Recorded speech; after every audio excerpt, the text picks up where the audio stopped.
Welcome to the Slop Temple. We pray this video helps. In this video, I will show you how to make a delicious pasta salad using spaghetti noodles. First, cook about 12 ounces of spaghetti according to package directions until it's al dente. This ensures your pasta has a good bite. Once cooked, drain the spaghetti and rinse it thoroughly with cold water. This stops the cooking process and cools the noodles, which is essential for a cold salad. Make sure to drain it well.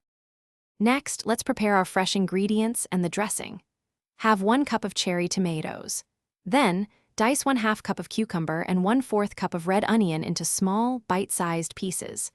For the dressing, whisk together 1/3 cup of olive oil, 2 tablespoons of red wine vinegar, and your favorite Italian seasonings like dried oregano, salt, and pepper. This simple vinaigrette will add a zesty flavor. Now it's time to bring everything together. In a large bowl, combine your completely cooled spaghetti with all the chopped vegetables. Make sure the pasta is cold to prevent wilting the fresh produce. Pour the prepared dressing evenly over the spaghetti and vegetables. Using tongs or a large spoon, gently toss all the ingredients until everything is well coated with the dressing. This ensures every bite is flavorful.